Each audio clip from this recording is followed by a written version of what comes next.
Yeah. Look, 70% of people pay their energy bills by monthly direct debit. If you pay by a monthly direct debit, then your bill is estimated. And your bill is estimated and can often be wrong, meaning you're under or overpaying.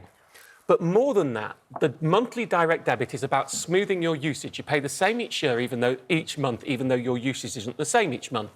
So what happens is, going into winter, in general, you should be in credit.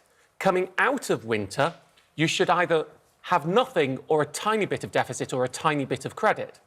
So now is the perfect time to judge whether you have too much credit or not, because right now, in spring, you should have used up any credit that you had stored up in times of winter. So what I'm suggesting people do now is you go and see how much credit you are in. Now, the first thing I need to say is you need to have done a regular meter readings for this to be right. If not, go do a meter reading. Wait until that's factored in before you look at this, otherwise it could be totally wrong because you don't know your real usage. If you're on a smart meter, it should be doing it automatically for you, which makes estimating easier.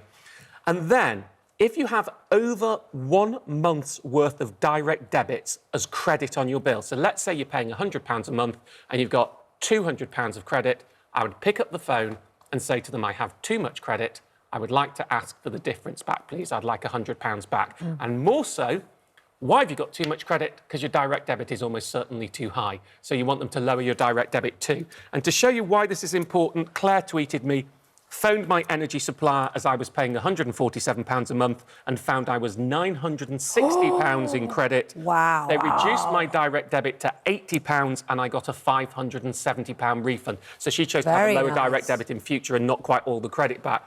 So this is it's that spring cleaning moment of your energy credit. Of course, if you're paying too much, switch to, but we've talked about that before. This isn't that.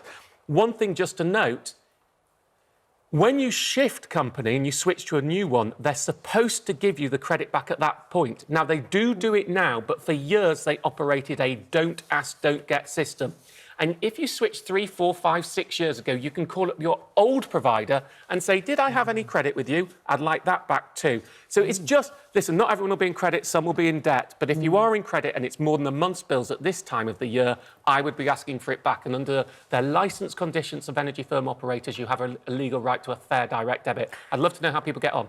Just a quick note. Yeah. I felt that I had the heating on for longer this winter. Yeah. I felt like so winter cold for so long, didn't really end for a long time. All of a sudden, we've got summer instead of spring.